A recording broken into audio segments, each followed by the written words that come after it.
Awesome.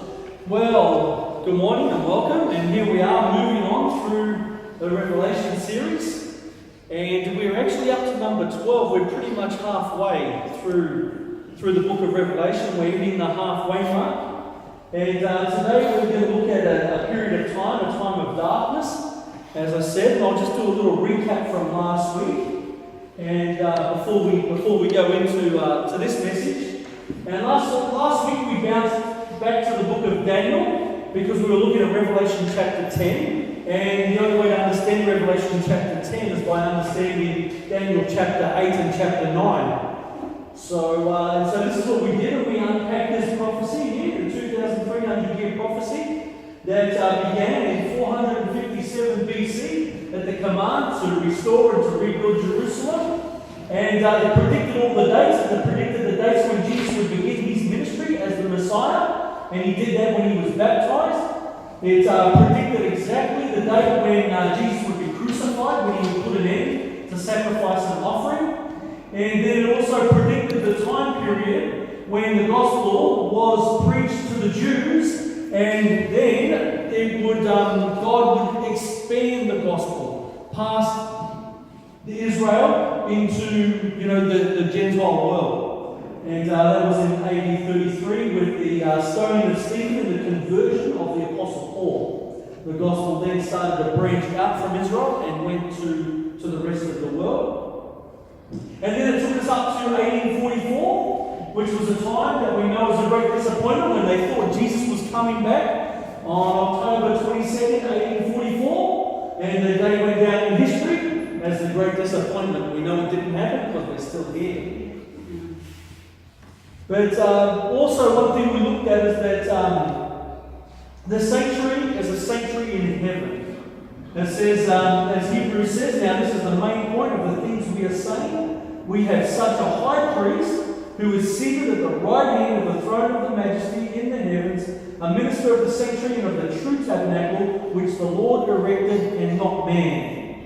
And then we also looked at, within the great disappointment, we looked at Revelation chapter 10, how John was told to eat a book, and that book would be sweet as honey in his mouth, but bitter in his stomach. And that represented the experience of the early Adventists, as to what they were called. The early Adventists, because they were waiting, they were preparing for the advent of Christ on that date in 1844. And their experience, the thought of Jesus coming was sweet as honey in their mouth, but the experience when Jesus didn't come was bitter in their stomach. And what we're about to do, we're about to move into Revelation chapter 11. And so next time, in 2 weeks' time, we'll be moving into Revelation chapter 11. And there is a time period called the Dark Ages, which is mentioned in chapter 11. It's not only mentioned in chapter 11, it's mentioned in chapter 11, 12, and 13. We see three successive chapters all mention this time period. This time period known as the Dark Ages, or at times, time and half a times, or 42 months, or 1,260 days. So we need to understand that time period as we move in to basically the heart of Revelation. We're moving into the pinnacle of Revelation. And where Revelation climaxes, especially within chapter 12. And we're going to look at the extreme importance of understanding these prophecies, especially as we go into to last day prophecies. So far as we've been going through the book of Revelation, we've been looking at prophecies that describe our day, and then just talk about Jesus coming. Where we haven't seen prophecies describe too much of what is going to happen in the lead up between now where we're living and till Jesus comes. Once we get into chapters 12 and 13, this is when we see what is going to happen. And then after that, in Revelation after that, so all the chapters after that describe what is going to happen when Jesus comes, and also what's going to happen after Jesus comes as well. It's not going to be, the earth is not ended and destroyed when Jesus comes. I mean, the earth is destroyed, but it's certainly not ended. And there are still events to take place. So we actually need to, before we go into these chapters, we actually need to bounce back to Daniel again, to the book of Daniel, Daniel chapter 7, where that shows us how the Dark Ages period came about. It shows us the intricacies of the Dark Ages period, and that actually sets the platform for the next chapters 11, 12, and 13 of Revelation. So, remember this image? We saw it earlier on in our Bible study, and we saw it a few weeks back, and we've most likely seen it in the past as well. But this image here was the king Nebuchadnezzar had a dream, and the king couldn't remember his dream, and Daniel and his friends prayed, and God revealed the dream to Daniel and his friends because they were going to be sentenced to death if they could not reveal the dream. And so God revealed the dream to Daniel, and then Daniel went and related it to the king, said, "King, this is what you dreamed. You dreamed of a great image, that a head of gold, chest and arms of silver, belly and thighs of bronze, legs of iron, feet part iron and part clay, and then a big stone was carved out of a mountain that came and it smashed the image on the feet, and it scattered the image into pieces, and it became like chaff, and dust, and the wind blew it away, and the stone, the rock, became a great mountain and filled the whole earth." And we looked at that, and we unpacked that, and we saw the head of gold to represent Babylon, who was the kingdom in power at the time. And then the next kingdom to follow that was the Medes and the Persians, represented by the silver, which came in at 539 BC. And then the Grecian Empire came in 331 BC, and represented by the bronze. Then the Roman Empire came in 168 BC, represented by the legs of iron. And then the divided nations of Europe took place in 476 AD, which is represented by the iron and the clay. And the stone, of course, was the second coming of Jesus. When Jesus would come, he would put an end to all worldly kingdoms. And then his kingdom would reign on the earth after that. And of course, what Bible prophecy does, it does this repetition and expansion. Repetition and expansion. So each new prophecy will summarize the prophecy before it, and then it will add new information. And this is actually what the next prophecy we're going to look at in Daniel chapter 7 does. It actually goes over and it repeats the prophecies in the image and the successive kingdoms in the image. But then what Daniel chapter 7 does is gives us more detail of what's going on within the feet of this image.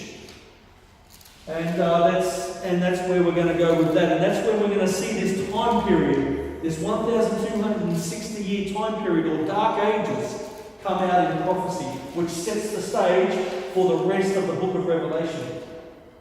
So, Daniel 7:1, in the first year of Belshazzar, king of Babylon, Daniel had a dream and visions of his head while on his bed. Then he wrote down the dream, telling the main facts. So this time Daniel's having a dream. Remember, the king had a dream last time, and God gave Daniel the dream in order to interpret it to the king. And now this time, or God gave Daniel a vision of the dream to interpret it to the king. Now this time it is Daniel who's having a dream, and the vision upon his head. You know, I had a dream a couple of nights ago. I never mentioned anything. I never mentioned anything to Pura about it. But I don't know if it was a prophecy or not. Because it was about, it was really real. Usually my dreams are really unrealistic, and it's not very often I actually have real dreams. Real dreams, like it's like real time, and it's not like far out, You know, some dreams are just like unrealistic, which could not happen in life, but this dream was actually lifelike. And it was actually about making plans to circulate the great controversy. And which is what I began doing in about 2012, 2013. I started making those plans, and we got out 10,000 copies of the Great Controversy around Auckland. But yeah, this dream that I had, it was sometime this week, I can't remember which night, but it was very vivid, it was very clear, and it was very real. And I was actually connected with other people who I know in order to do this. So maybe God was telling me, giving me a little kick along, to get going on it. And I don't know, I don't really go much on dreams. I've never had a prophetic dream before. And although God has spoken to me personally in various other ways, I haven't actually had a prophetic dream. But But who knows? It's biblical. Make plans to get the great controversy out. That's as biblical as it gets. So, yeah, maybe that's what I've got to do. Anyway, let's carry on. Daniel 7 verse 1. And so, Daniel actually has the dream. And it's a vision in his head within this dream. It was clear cut that it was from God. It was a clear dream, a clear vision that Daniel was experiencing. And then he writes down the dream and he tells the main facts. And this is what he dreamt. He said, Daniel spoke, saying, I saw in my vision by night, and behold, the four winds of heaven were stirring up the great sea. And four great beasts came up from the sea, each different from the other. The first was like a lion and had eagle's wings. I watched till its wings were plucked off, and it was lifted up from the earth and made to stand on 2 feet like a man, and had a man's heart was given to it. Then suddenly another beast, a second like a bear, it was raised up on one side and had 3 ribs in its mouth between its teeth. And they said thus to it, arise, devour much flesh. After this I looked, and there was another like a leopard, which had on its back 4 wings of a bird. The beast also had 4 heads, and dominion was given to it. After this I saw in the night visions, and behold, a 4th beast, dreadful and terrible, exceedingly strong. It had huge iron teeth. It was devouring, breaking in pieces, and trampling the residue with its feet. It was different from all the beasts that were before it, and it had 10 horns. Wow. Was that a dream or was that a nightmare? Some kind of scary stuff that Daniel seen in this dream, and it looked something like that. The winds were blowing on the sea, and the sea was rough, and the sea was unsettled. And he sees these beasts coming up in succession. First of all, he sees a lion coming up with wings. And then that lion, when it came up, it stood on its feet and a man's heart was given to it. Then he saw a bear. The bear was raised up on one side and it had 3 ribs in its mouth. And then next he saw was a cheetah coming up. Or a leopard, sorry, not a cheetah, a leopard was coming up. And the leopard had 4 wings this time and 4 heads. And then after that he saw this great beast that he did not describe or did not give it a name of what kind of beast it was. He just said it was a great beast with 10 horns and with iron teeth that broke everything in pieces. And so this is what Daniel sees. And so we're looking at prophecy here, we're looking at symbolism, and we've got to understand what the symbolism is. And this is Daniel chapter 7 that we've just read from. And the same chapter, this very chapter, in 2 other occasions, tells us actually what the beasts mean. So Daniel 7 itself tells us what these beasts are. And in Daniel 7:23 it says, the 4th beast shall be a 4th kingdom on the earth. Daniel 7:17, it says those great beasts which are 4 kings which arise out of the earth. And so here we are, we've got beasts, we've got kingdoms, okay? So the beasts represent kingdoms, kings or kingdoms. It uses the word kings and kingdoms simultaneously. So when referring to a king, it could be the king reigning at the time, but that kingdom is a resemblance of the kingdom. You know, so if it's referring to a king, it's referring to the kingdom as well, unless it's actually pinpointing and talking to a specific individual or talking about a specific individual. So we get 4 kingdoms then arising. So these beasts all arose out of succession. So they represent 4 different kingdoms, and we'll look at the characteristics of those kingdoms. But first of all, let's identify where they're coming from. Okay, the vision says they came out of the sea. They rose out of the sea, and the winds were blowing. So winds represent strife in Bible prophecy. So it was unsteady. You know, it's amidst unsteadiness and strife in the world. And they come up out of the sea. We've already identified what the sea means in Bible prophecy. And so the sea in Bible prophecy represents peoples. We've looked at that several times now, coming through Revelation. Isaiah 17:12 says, woe to the multitude of many people who make a noise like the roar of the seas, and to the rushing of nations that make a rushing like the rushing of mighty waters. The Old Testament here, and then also Revelation 17:15 specifically telling us what the waters represent. And he said to me, the waters which you saw where the harlot sits are peoples, multitudes, nations, and tongues. So what we do, we're getting 4 successive kingdoms that are coming, in the midst of population of a populous area. So a place where there are a lot of dense population. And of course, that was around Europe and the Middle East. That's where everything kind of centered around at the point in time. And of course, Daniel was living in Babylon at the time he received the vision, which is in ancient Babylon. We've seen the ruins, which are in modern day Iraq. And so that was kind of where the whole world was centered, the Middle East and Europe and over into Asia as well, which is where all your people were. And so when we see here, we see these 4 successive kingdoms, and we can actually parallel them with the image. We can see the lion here and the characteristics of the lion, which we're going to look at shortly. And they represent Babylon. It's simultaneous with Babylon. The bear with the chest of arms and silk, which is Medo-Persia. The leopard, simultaneous with the kingdom of the Bronze Kingdom, which was Greece. And this great fierce beast with the iron teeth, similar to the legs of iron, which was the Roman Empire. And of course we have 10 horns, and something else happens amidst these horns, which we're going to look at shortly as well. So if we look at the lion represents Babylon. That was the kingdom that was in power at the time Daniel received his vision. And the lion was also the symbol of Babylon. Remember, Babylon was a splendid, wonderful kingdom. It was represented by the head of gold. It was a very wealthy kingdom. It was a very powerful kingdom.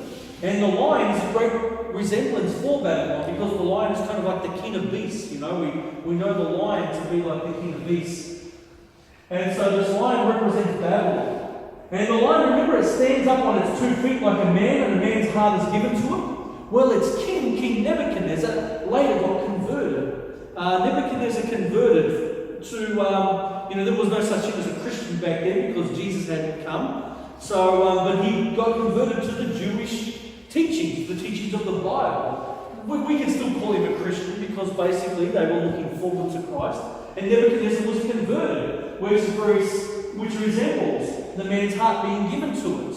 And the Bible tells us that when we do give our lives to God, God takes out the heart of stone and he gives us a heart of flesh as well. He takes the stony heart out. So the man's heart was given to him. Now the next kingdom to arise, as the Medes and the Persians, was a bear. And the bear was raised up on one side. And the Medes were actually stronger than the Persians. So this symbolises the Medes being stronger than the Persians. And they had Persians, and it had 3 ribs in its mouth. And the 3 ribs were the areas that the Medo-Persian Empire had conquered. They had conquered Libya, they had conquered Syria, and Egypt. And they were the empires that they had control over. And then the next one after that was the leopard beast, which was a very fast-like beast. Now, if you notice, the lion had 2 wings. Because the wings in Bible prophecy represent swiftness and speed. And King Nebuchadnezzar, he actually conquered the world very quickly and very speedily. Now, with this leopard-like empire, or this kingdom that represents Greece, you notice it's got 4 wings. It's got more than 2 wings, which means it conquered in double the speed. And does anyone know the story of Alexander the Great leading the Grecian Empire? How quickly he conquered the world? The 4 wings represent the speed and the swiftness in which Alexander led the Grecian Empire to conquer the world. And then the 4 heads, because Alexander's kingdom was divided into 4 parts. Alexander died at an early age. He died in his 30s from alcohol abuse. And he conquered everything, and he was just enjoying the luxuries of life, and I guess he got bored and drank himself to death. And he died at an early age, and the kingdom that was then divided into 4 parts. It was left to his 4 generals. One was Cassander, and he took Macedonia. The other one was Lysimus, and he took Thrace. The next was Ptolemy, and he took Egypt and Palestine. And then Seleucus took Syria, which is Asia Minor, and which today we know as the modern Turkey. The modern name for Asia Minor is Turkey today. And so that represents the 4 heads of the leopard, represent those 4 divisions of Alexander's empire. And then we come into this beast, this great beast here with the 10 horns. And it just conquered with the iron teeth, and it smashed into pieces everything. And that's exactly how Rome conquered. Rome was just a mighty, formidable army, and nothing could stand in the way of the Roman army. And it just conquered everything. And it just like the iron teeth resemble, it smashing to pieces everything. And now, if we have a look here, the 10 horns, this is where we get into the detail. This is where the overlap has begun, you see? We get the overlap. Now, the 10 horns of this beast is going to give us extra information as to what actually happened in those feet of iron and clay within the image. The 10 horns are going to give us the information of what happens. Now, the 10 horns, in verse 24 of Daniel chapter 7, it says, the 10 horns are 10 kings who shall arise from this kingdom. Alright, remember, the kingdom of Rome wasn't conquered by another army, was it? The Roman Empire, it was broken up. It was broken up into factions. And so, as the horns suggest, there's 10 kings that will arise from this kingdom. 10 fragments, or 10 pieces of territory, or 10 sub-kingdoms that come out of this kingdom. And then they become kingdoms within themselves, with kings and kingdoms. Now look what happens in verse 8. We've looked at verses 1 to 7. We've just understood and unpacked verses 1 to 7. Look now what happens in the horns of this beast in verse 8. It says here, Daniel speaking, he says, I was considering the horns, and there was another horn, a little one, coming up among them, before whom 3 of the first horns were plucked out by the roots. And there, in this horn, were eyes like the eyes of a man, and a mouth speaking pompous words. He shall speak pompous words against the Most High, shall persecute the saints of the Most High, and shall intend to change times and laws. Then the saints shall be given into his hand for a time, times, and half a time. You see that? Out of the considering the horns, this little horn comes up. And he uproots 3 of the other horns. They're uprooted. And then he has eyes like the eyes of a man. He has a mouth speaking pompous words or blasphemous words. And then verse 25. I actually read those in succession, but they're from 2 different parts of the chapter. And then verse 25 is from another part of the chapter that gives us a little bit of extra information as well in regards to this little horn. So he speaks pompous words against the Most High, and then he persecutes the saints of the Most High, and he even thinks he can change times and laws, God's times and laws. And then the saints, God's people, will be given into his hand for a time, times, and half a time. And so this is probably something like Daniel would have seen. And so as he comes up, he plucks 3 up, as we just mentioned. He has eyes like a man. He speaks pompous words or blasphemous words against God. He goes on to say words against God. He persecutes God's people, the saints, and he thinks he can change times and laws. And then he has control for a certain period of time, which Daniel describes as a times, and half a time. Or it's something that we know is 1,260 days. We will look at that a bit closer shortly. But when we look at this chapter, there are 6 points, 6 identifying points to help us to identify who this power is.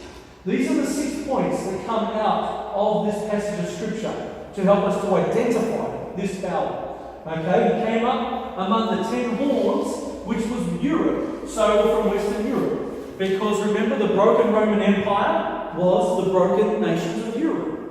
And so he comes up amidst Europe, or Western Europe. The medieval church replaced 3 of the 10 nations. Okay, so if we look back in history, and the church of the Dark Ages actually wiped out 3 of those nations of Europe.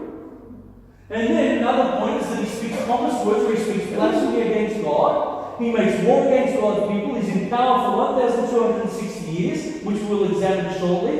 And he thinks he can change God's commandments.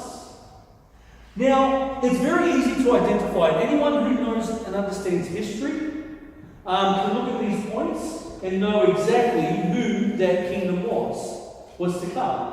And when I say this, I'm going to tell you who it is, and when I do this, I'm not actually talking about individual people. There are people who are part of this system even today who are very loving, very caring, very good and sincere people. I've met a lot of them in my day, and I have respect for a lot of prominent people who have come out of this system as well. But what this system is, it's the medieval papal church, the papacy. Today we know it as the Roman Catholic Church today, but its history goes back through to papal Rome, and it was the church of the Dark Ages, the medieval church of the Dark Ages. And this is what they did in this point in time. Remember, we're talking about a system. We're not talking about people. We're not finger pointing. We're not criticising individuals. But we're looking at a system that came about through wrong principles. And this system did things that were not right according to Scripture. But as a result today, there are good people within that system today. What we're going to look at each of these points, and we're going to show how each of these points relate with papal Rome, and how it's just cannot be anything else. It's just impossible that it can be any other power but papal Rome. So of course it came up from among the 10 horns, all from Western Europe, as the Scripture said. A little horn, there was a little horn coming up among them, among the 10 horns. And I might just add as well that the Vatican State in Rome is a little state. But at the time it was controlling Europe through the church at the time, even though it was a very small nation or country within itself. But it was little with a lot of control. And then our second point is that it came up among the 10 horns. Let's just put this up. Second point, not the first. The medieval church actually replaced 3 of the 10 nations. Remember, it uprooted 3 of the 10 horns. As the Scripture says, as Daniel's vision saw, he said, before whom 3 of the first horns were plucked up by the roots as a result. And this happened during the time period of 351 to 476 AD. This is where Europe was broken up into: the Visigoths, the Anglo-Saxons, the Franks, Burgundians, Alemanni, Ostrogoths, Lombards, Heruli. And of course, they represent the Anglo-Saxons and now the English, the Franks are the French, and so on today. But there were 3 of these nations that were uprooted, who were destroyed by the papal armies. The first one to be destroyed was the Heruli. They were wiped out. Then the Ostrogoths were wiped out, and then the Vandals were wiped out. The Vandals actually had this part of the top of Africa. You can't really see it on the map, but this was the territory which the Vandals possessed. You just see a little bit of the land here. But if the picture went down a bit further, you'd have the Vandals here, at the top of Africa. They're and around Egypt and that over here as well. So the Heruli, they were conquered and eradicated by the Catholic Emperor Zeno in 493 AD. They were conquered. And then another emperor, Justinian, he exterminated the Vandals in 534 AD, and then broke the power of the Ostrogoths in 538 AD. So those were the 3 horns that were plucked up by the roots. And and the reason why they did this is because they were wanting, the church was wanting to control Europe. And this is it. Look, the Roman Empire had been, it was just all a big political move. The Roman Empire had broken up through these states, and through the tribes, the Viking tribes had come down from the north, and they'd broken up Europe into these sections here. And what Rome was doing, they lost control of the empire. And what they wanted to do, they wanted to get control of the empire again. So what they did, they actually put the church into each of these nations. You see? And it was these 3 kingdoms, the Ostrogoths, the Heruli, and the Vandals, they didn't want any part of it. And so because they weren't getting on board with this, they were wiped out. The papal armies actually came and wiped them out. The Lombards then became the Italians. They came into this part here and took Italy. And so it was through the church here that the Roman Empire was able to gain control, and we'll look in a bit more of the details of that a little bit later on. But here we can see the three kingdoms uprooted simply because they resisted what the church was wanting to do. And so the third point is that he will speak pompous words or blasphemy against God. And this is what the scripture says, that he shall speak pompous words and blasphemy against God. And so really, what is blasphemy against God? Does anyone know what blasphemy against God is? It's more or less taking on the prerogatives of God, isn't it? If I said that I'm God, would I be blaspheming? Of course I would. Absolutely. So we can actually look. Did you know Jesus was accused of blasphemy? Jesus was accused of blasphemy for two reasons, for two things. Let's just have a quick look at it. John 10:33.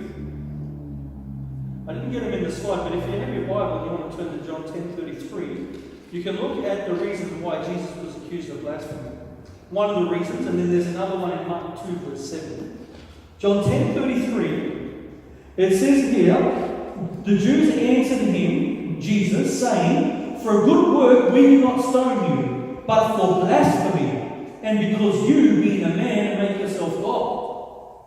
Well, Jesus could say he was God because Jesus was God. But the Jews didn't believe that he was God, so they just believed that he was a man making himself God. So they accused him of blasphemy. And then there's another reason for blasphemy as well in Mark chapter 2, verse 10. Mark 2, verse 7.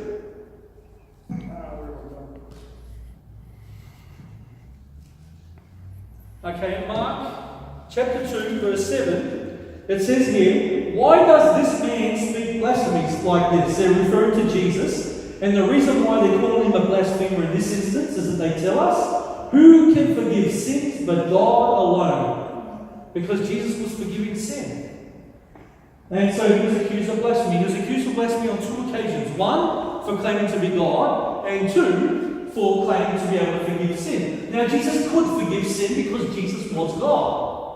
But because they didn't recognize or accept Jesus as God, they accused him of blasphemy. So this papal power, does it commit blasphemy? Well, this is from their own books. This is from the writing of their own books. In Ferrari's Ecclesiastical Dictionary under the Pope. It says here, the Pope is of so great dignity and so exalted that he is not a man, but as it were God, and the vicar of God. The Pope is called most holy because he is rightfully presumed to be such. So this is out of their own writings on the Pope. Okay, so they place the Pope at a higher level than God. Now, we can look at the Pope, and we've actually, there's been some nice popes. Okay, John Paul was a nice Pope, and he did a lot of good work for the Catholic Church. And as a person, as an individual. And Pope Francis comes across as a very nice Pope. But the problem is that these men, even though they might be nice people, they still claim to be higher than God, and they commit blasphemy. Was a question? Did you put your hand up? I was going to say, do they confess that he's higher than God or as high as God? They keep it quiet publicly, but within the system, they recognise that. They recognise that. It's not a thing. The Pope doesn't kind of put himself out there like that because the Protestants will all just rack up, and stuff like that. They're wanting to keep peace at the moment. At the moment, that is. Wait till we get into chapter 13, then you'll see some things. But in this point in time, So look, the problem is the Pope is placed on a higher pedestal than God himself, and this is from their own teachings. Now, what about the forgiveness of sins? Well, this is from their own books as well. In a manual called The Catholic Priest, in pages 78 and 79, and it says this: it says, "Seek where you will through heaven and earth, and you will find but one created being who can forgive the sinner. That extraordinary being is the priest, the Catholic priest." Wow. So taking on the prerogatives of God. It's creating blasphemy. So here we can see that they take point 3. Point 3, they speak pompous words and blasphemy against God. So we can see they came among the 10 horns, they uprooted 3, or the divided nations of Europe. They uprooted 3 of the nations of Europe. They speak blasphemy against God. And what's our fall? Make war against God's people. So this power, this papal power, didn't make war against God's people. Well, just have a look through history and you will see that that is exactly what they did. The scripture says they shall persecute the saints of the Most High. And this is from an article called The Western Watchman in December 24, 1909. And it says here, the church has persecuted. Only a tyro or novice in church history will deny that. When she thinks it good to use physical force, she will use it. And we can just look back at a few examples of history. And here we can see a scene from the Inquisition of public burnings of heretics in Toulouse, France in 1251 AD. Mass burnings at the stake. And mind you, here the people are referred to as heretics. You were referred to as a heretic if you did not believe what the church taught. You were a heretic. If you believed the Bible, because it taught differently to the church, you were a heretic. If you had possession of the Bible, because that Bible taught differently to what the church taught, you were a heretic, and you would be burned at the stake for having a Bible. And so the Inquisition was the hearing, so that if people believed differently, they were brought before a court, and they were sentenced to death if they did not recant of their beliefs. If they gave in and said, yes, I believe what the church believes and what the church teaches, then they're free. They can live and operate as normal. But if they do not, to the stake they would go. And then we can also look at certain other events through history. And there's St. Bartholomew's Day Massacre in 1572. Thousands of Protestant Huguenot Christians were slaughtered in Paris. Thousands. Simply because they did not believe the way of the church. The Protestantism was beginning to move forward and grow, and because these Protestants, they're Protestants because they protested against the Church of Rome, the Roman Papal Church. They protested against the teachings which they were branded as Protestants. That's how they got the name Protestant, and so because of that, they were slaughtered in Paris in 1572. There's also the horrors of the Spanish Inquisition from 1478 to 1834 AD. The Spanish Inquisition, it prosecuted and tortured around 150,000 people, and also around 5,000 were executed simply for not believing the same as the church. You'd be summoned, if you didn't believe, you'd be summoned to the court. If you recanted and said, okay, I will now believe the church, you could go free. But if you continue to maintain your beliefs, which were different to the church, you would either be tortured to give up your beliefs, or tortured to turn in others who believe the same as you, and then or put to death. There were also the Crusades.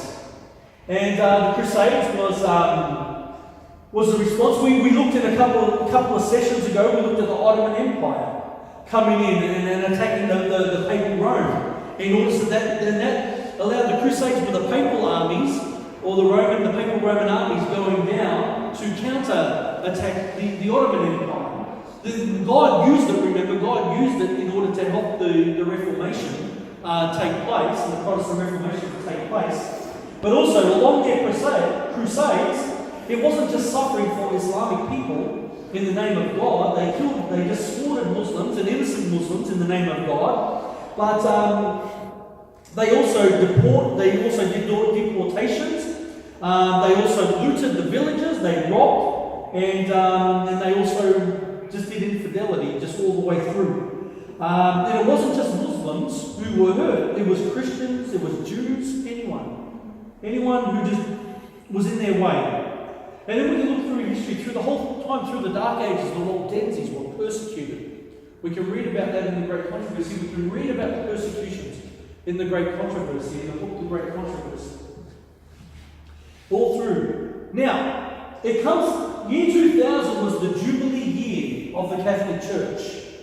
And Pope John Paul comes up with a great idea that he is going to publicly apologise for the sins that the church had committed in the past. Now, the Catholic theologians told John Paul, don't do it. People don't need to be reminded of these things, okay? Because it doesn't do them any good when people are reminded of the things that have been done in the past and these atrocities, and that have been done in the past. And so he was told not to do it, but he said, yes, I'm going to do it anyway. People know, and I want to publicly apologise on behalf of the church. So it's not secret. It's history, and they know it as well. And this is what Time magazine reported. Here, the act of contrition in the Jubilee year and the season of the Lent. As Pope John Paul II confronts the Crusades, the Inquisition, even the Holocaust, and other horrors in seeking to express regret for sins committed by Catholics in the past 2,000 years. And so look, it's just no secret. It's no secret that they did in fact make war against God's people. They've fulfilled 4 points exactly, right to the T, right now. What about the fifth? They'll be in power for 1,260 years. Well, the scripture actually says that the saints will be given into his hand for a time and times and half a time. Now, what does a time and times and half a time mean? A time is 1 year, times is 2 years, and half a time is half a year. We can see it in Revelation chapter 12. It puts, and when we can, before we go to Revelation chapter 12, before I explain that, let me just tell you that we've already looked at this in a previous session. But in a Jewish year, there was 360 days in a Jewish year. So we have 360, a time is 360 days, a times is double that, and then half a time is 180 days. And so that calculates to 1,260 days. If we can look at that and we can see it used in Revelation chapter 12, we see this time period used in 2 occasions. One refers to it as a time, times, and half a time. Second, it refers to it as 1,260 days. So we can see that it's talking about exactly the same time. See, we don't want to be putting our own ideas into the Bible. We want to let the Bible speak. And let's have, here's what Revelation 12 says. But the woman was given 2 wings of a great eagle that she might fly into the wilderness to a place where she is nourished for a time and times and half a time from the presence of the serpent. And in that same chapter, talking about that very same event, it's recorded twice. Then the woman fled into the wilderness where she has a place prepared by God that they should feed her there 1,260 days. That's how we know. The time, times, and half a time is 1,260 days. Now, when we're understanding Bible prophecy, we're looking at symbols, right? We're unpacking symbols. And when we understand the symbols in Bible prophecy, 1 day equals 1 year. We've already been over this when we talked about the Ottoman Empire in Revelation chapter 9. We looked at this. But if we look at it again here in Ezekiel 4:6, this is the text we use. And there's another one in Numbers as well. But I like the one in Ezekiel. And when we have completed them, God's talking to Ezekiel, lie again on your right side, then you shall bear the iniquity of the house of Judah 40 days. I have laid on you a day for each year. So 1 day, so we look at when we apply that day-year principle to Bible prophecy, and everything falls into place exactly. We've seen it so far in Revelation, in the first 10 chapters of Revelation, that the day-year principle falls exactly into place. We saw it at the last prophecy when we looked at the 2,300-year prophecy, that the day-year principle falls exactly into place. And when we apply it to this prophecy here, we see exactly the same thing. We see the day-year principle, we see the time frame falling exactly into place.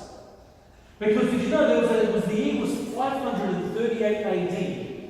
And what they've done, they placed the church in all the nations of Europe. Right? In all the kingdoms and all the nations of Europe, they planted the church. In several churches, in different places. And then, the Emperor Justinian, he does something really unusual. The the Roman emperor, what he does, he actually stands down from his throne, and in his place, he puts the Pope on the throne. Right there in 538 AD. We can see it, we can put it on the timeline. Here, 538 AD, he just hands over the authority of the kingdom to the Bishop of Rome. You see, now what they do, can you see what happened? The Roman Empire gets a bit of control. They don't get full control, but they get a bit. They control through the church. They put the Pope on the throne, and now the church is acting not just as a church, but it's also a political power as well. And that's the uniqueness of this power as well, because it's political and it's religious. And so now the laws and everything is coming down through the church, and the church is controlling. And when religion, you give power, take any church in the world today, and if you give political power to any church, you're going to have problems. You're going to have problems. Because what that church is going to do is force its belief when it has political power. And Jesus never forced, did he? Jesus always said, come. Jesus always gives us free will. And we'll see that in chapter 13 as well, where there's this free will, where freedom is, and then where the dragon persecutes and forces. But God gives freedom. And so so any church with political power would do this. And so the papacy, in order to get control over the nations, they put the Pope on the throne, they control through the church. And they use death. We've already looked at the persecutions of those who didn't believe what they believed. And they used that was the source of their authority, to scare you into agreeing and obliging by the church and by the state. Now, the 1,260 years, applying the day-year principle to prophecy, takes us at starting 538 when Justinian gave the Pope the authority over the kingdom of Rome and over the states of Rome. And then it'll take us to 1798 to 1,260 years. Does anything happen to this power in 1798?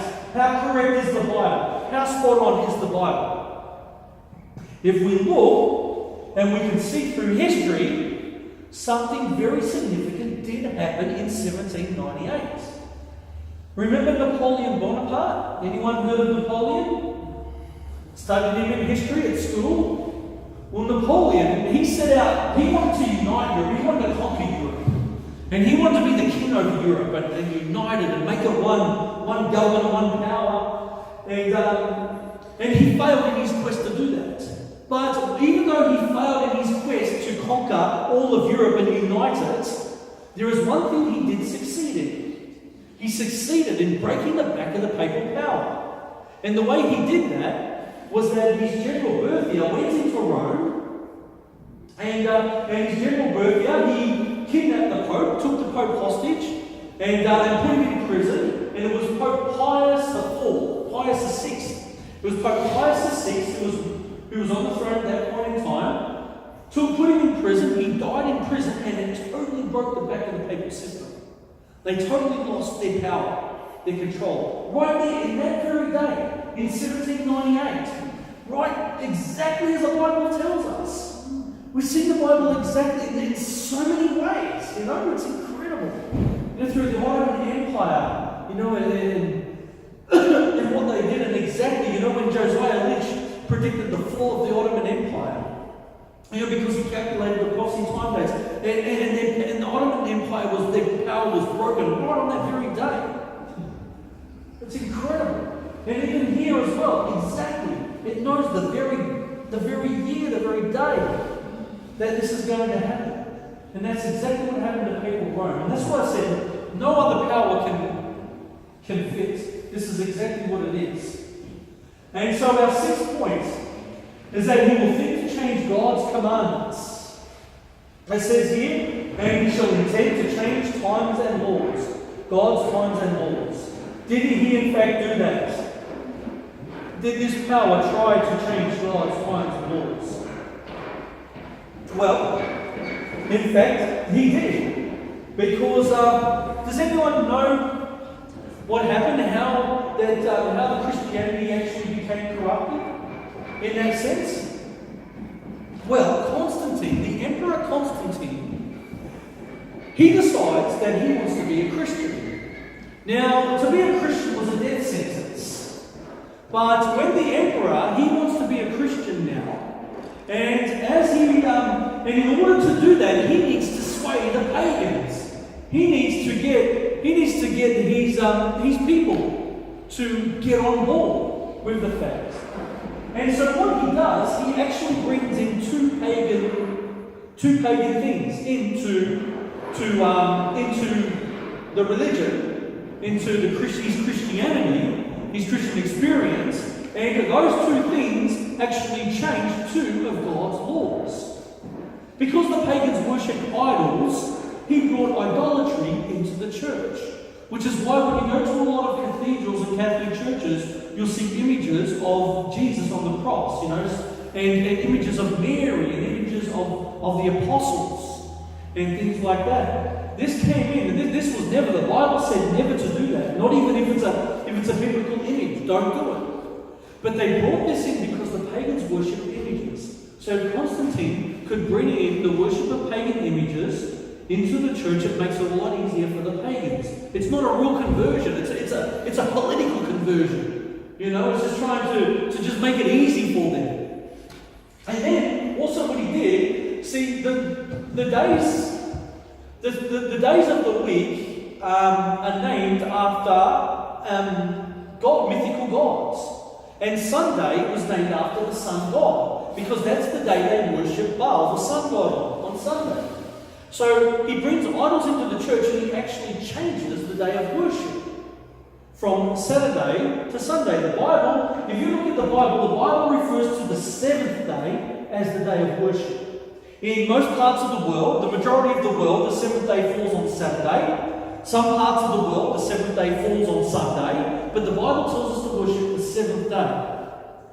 And so when God tells us to worship the seventh day, well, what Constantine did was he changed the seventh day worship into the first day of the week worship, which fell on, the name of the day was Sunday, and it fell on Sunday, and that was easy for the pagans to come and worship.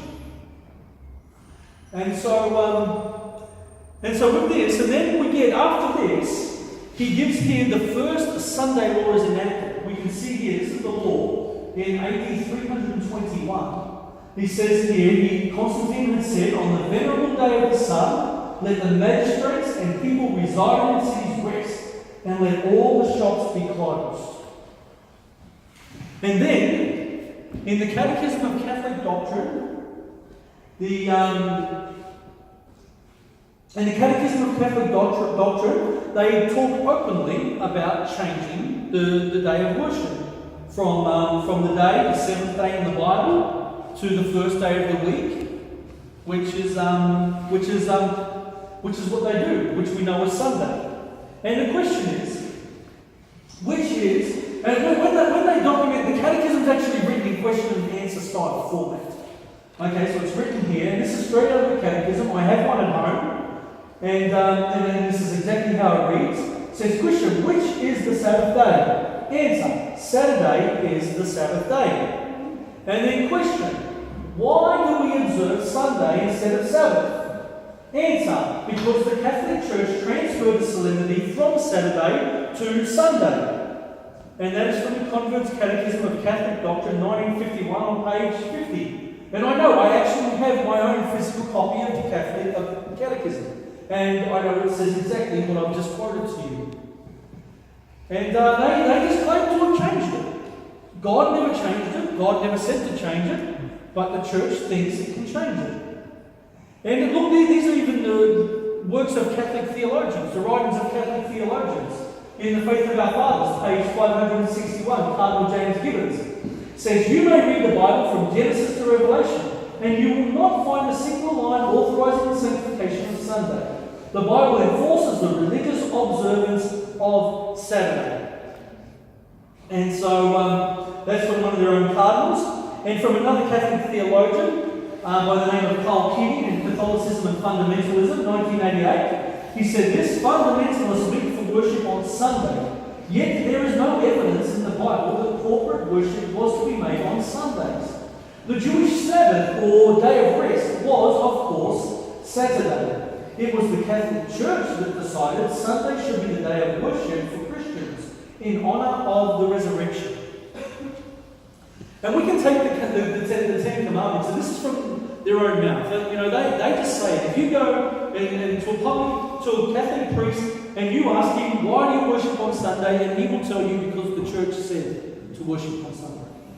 They just obey the church, what the church said.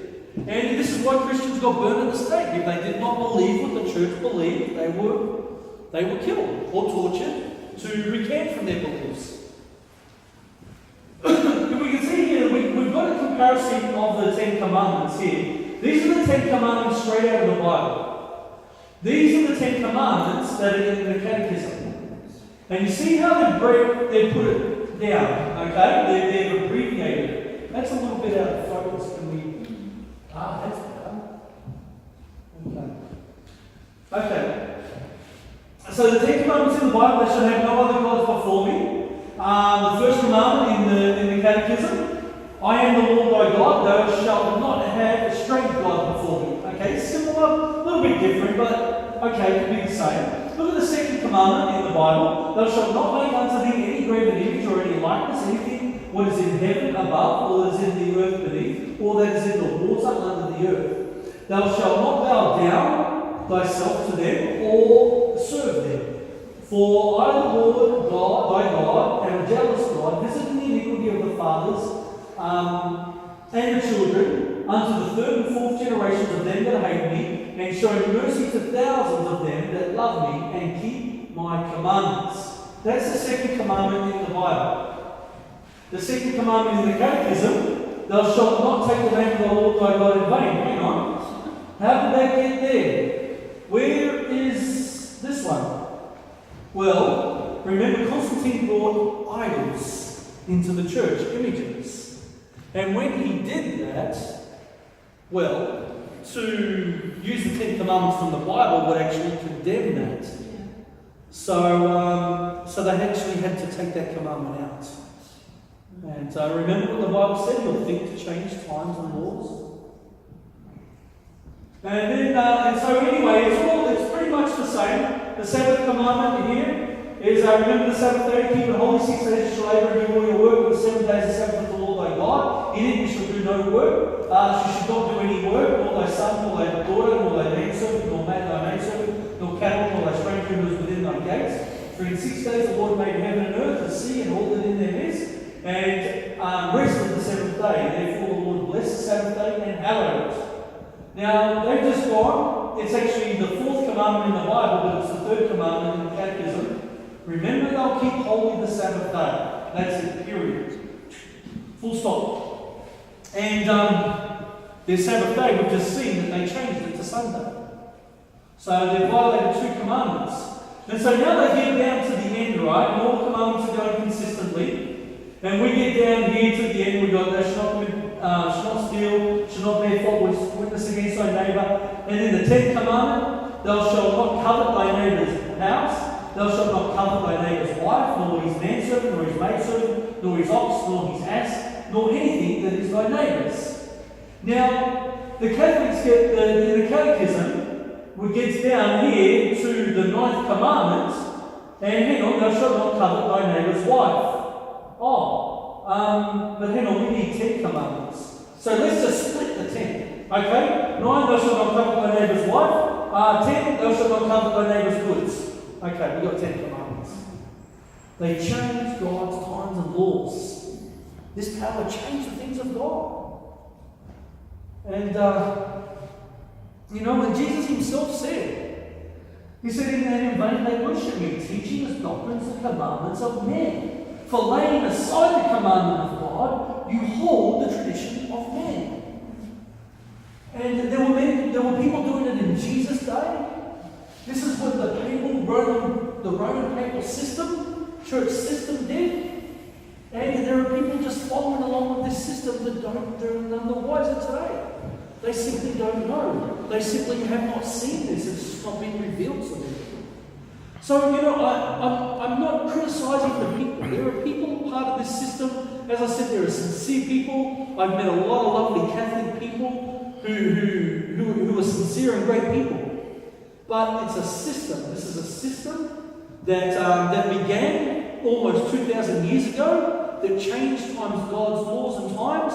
They used persecution, they used torture, they used the death sentence in order to enforce their beliefs.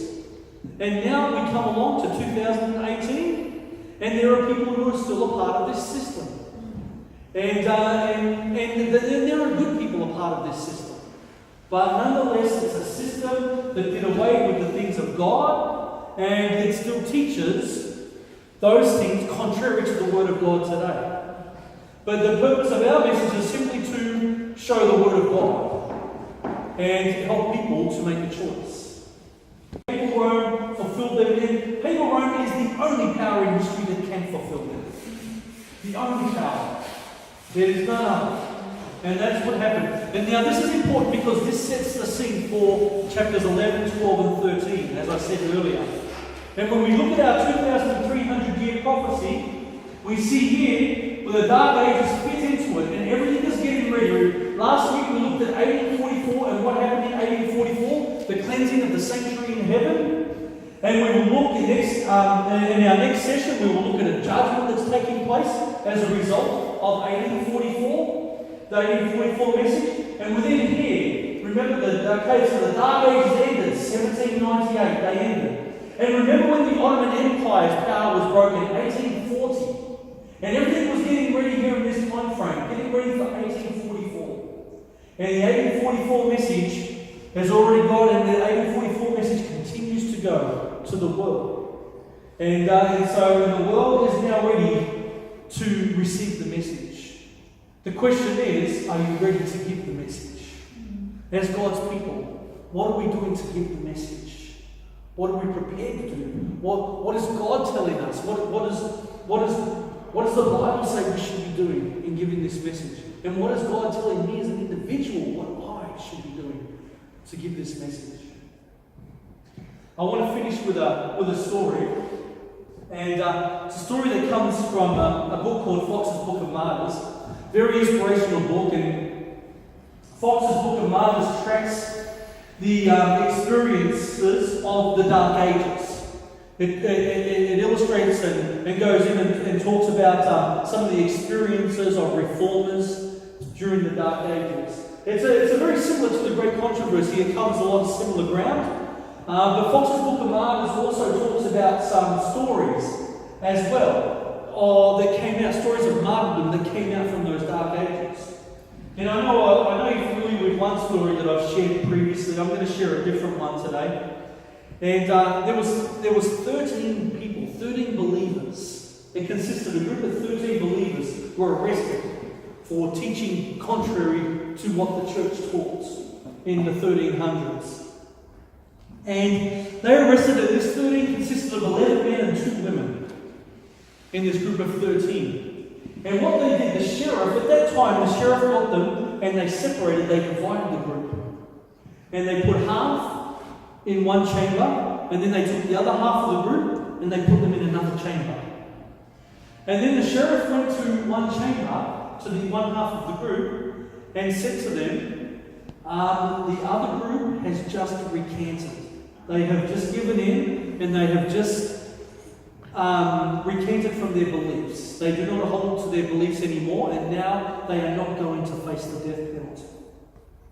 So you too, if you do the same as what this other group did, then you won't have to face the death penalty either.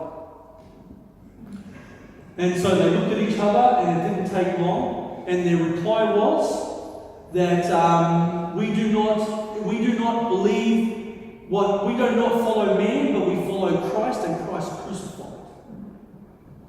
Not man, but Christ and Christ crucified. And then they went to the other group. They went to the other group who was in there, and they told the other group exactly the same thing. This group had just recanted. Now they will not face death, and they can go free. If you recant, you can have the same freedom as they had. They won't face death, they won't go free. And they said, we are not swayed by man. We are swayed by Christ and His word only, this group said. And then the authorities saw that they weren't getting anywhere. And they sent both groups to the stake. And both groups arrived at the stake at the same time. Can you imagine when this group sees that group thinking they recanted, and that group sees this group thinking they recanted, and they go along and they see that they were faithful, both groups were faithful. There was rejoicing at that stake. It was just a big fellowship. It was like coming to church on a Sabbath morning. And hey, happy Sabbath, happy Sabbath. The rejoicing. And and so what they did, the authorities here, and I believe this is kind of where God comes in. They were hugging each other, they kissed each other, they prayed together while the fire was being prepared. And they put them together in one big fire. They had 3 stakes. And they put the 11 men on the 3 stakes, and the 2 women were loose in amongst them. And they put them all in the one big fire. You know, and they looked, and they looked at the stake, and they actually kissed the stakes and embraced the stakes. Because they knew they were doing it for Jesus. Jesus was crucified, and they were giving their lives for Jesus and for his truth. And they went down together in happiness, in fellowship, in prayer. They were consumed. And it says, the commentary says, that those who were looking on marveled. Those who were looking on marveled at the faith of these martyrs. And now the question we've got to ask now, to the people we come in contact with in our everyday life, do they marvel at our faith? Can we be like these faithful Christians throughout the dark ages? Can we have a faith where people marvel? Can we have a faith that says that not even the stake can break it? A faith that is established on the rock, Jesus Christ. Because Jesus was faithful. His word is faithful. Scripture, there's no fault in Scripture. There's no fault in Bible prophecy. It's firm. And he's asking us to be faithful, to stand for him, to be used for him. Can we say that? Let us pray. Loving Father, thank you, Lord, for those who have gone before us and those who have given their life because you were the most important thing. And Lord, here we live in a time where we're not so much persecuted physically. We do receive mental and emotional persecution from other people, though, sometimes. But Lord, we have freedom compared to the dark ages. But Lord, help us to live the faith of those saints who went through the dark ages. Help us to hang on to you and help us to allow you to come through for us. Lord, we thank you. Hold us, keep us with your faithfulness. In Jesus' name, amen. And now,